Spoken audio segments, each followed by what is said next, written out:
দেশের ইতিহাসে রেকর্ড পরিমাণ রেমিটেন্স এলেও কমছে না ডলারের দাম। কেন্দ্রীয় ব্যাংক ডলারের দাম নির্ধারণ বাজারের ওপর ছেড়ে দিলেও কমেনি ডলার মূল্য, বরং সপ্তাহের ব্যবধানে আরও বেড়েছে। খোলা বাজারে কোথাও কোথাও 129 টাকা পর্যন্ত দাম উঠেছে মার্কিন ডলারের।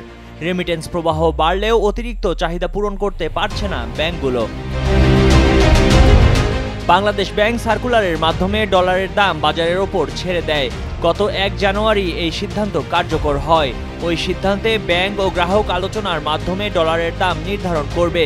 এক্ষেত্রে ডলারের দাম নির্ধারণের আগে ব্যাংক তাদের ডিলার বা বৈদেশিক মুদ্রার নিবন্ধন পাওয়া শাখার সঙ্গে আলোচনা করবে। এর ভিত্তিতে ডলারের দাম নির্ধারিত হবে। এদিকে ব্যবসায়ীদের এলসি করতে খোলা বাজার থেকে ডলার কিনতে হয়।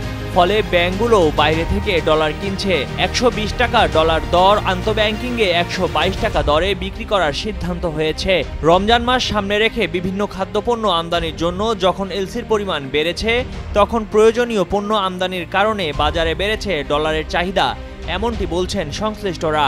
এছাড়াও রপ্তানি আয়ে কোনো সুখবর না থাকায় শুধু রেমিটেন্স নির্ভরতা দিয়ে অতিরিক্ত চাহিদা মেটানো সম্ভব হচ্ছে না, ফলে বেড়েছে ডলারের দাম, এমনটাও মনে করছেন সংশ্লিষ্টরা। বাংলাদেশ ব্যাংকের তথ্য বলছে, দেশের ইতিহাসে সবচেয়ে বেশি এক মাসে রেমিটেন্স আসার রেকর্ড হয়েছে গত ডিসেম্বরে। 2024 সালের ডিসেম্বরে 2.64 বিলিয়ন ডলার বা 263 কোটি 90 লাখ ডলার রেমিটেন্স এসেছে, যা দেশীয় মুদ্রায় প্রতি ডলার 122 টাকা ধরে প্রায় 33,000 কোটি টাকা। একক মাস হিসেবে এর আগে কখনোই এত পরিমাণ রেমিটেন্স আসেনি। বাংলাদেশ ব্যাংকের তথ্য বলছে, 2024 সালের শেষ মাস ডিসেম্বরে পুরো সময়ে রেমিটেন্স এসেছে প্রায় 264 কোটি ডলার, যা গত বছরের একই সময়ের চেয়ে 64 কোটি 80 লাখ ডলার বেশি। গত বছরের ডিসেম্বরে এসেছিল 199 কোটি 10 লাখ ডলার। 2024 সালের জুলাই মাস বাদে বাকি 11 মাসই 2 বিলিয়ন ডলারের বেশি রেমিটেন্স এসেছে। এই রেকর্ড রেমিটেন্স আসার পরেও নিয়ন্ত্রণ করা যায়নি ডলারের দর।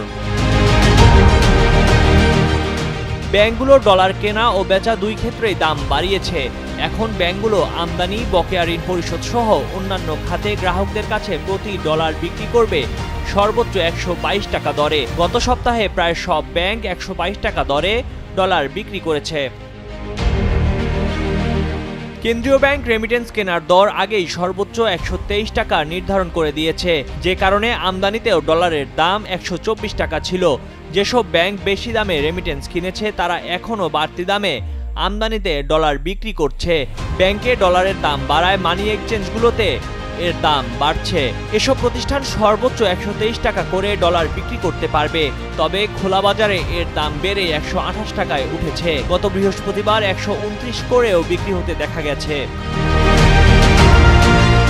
মিউচুয়াল ট্রাস্ট ব্যাংকের ব্যবস্থাপনা পরিচালক সৈয়দ মাহবুবুর রহমানের মতে, বেশি চাহিদার কারণে ডলারের দর বাড়তি হতে পারে, তবে ব্যাংকের নিজস্ব লেনদেনে সংকট নেই, এটাই ইতিবাচক, এমনটিও বলেন তিনি। ময়ূখ ইসলাম, কালের কণ্ঠ।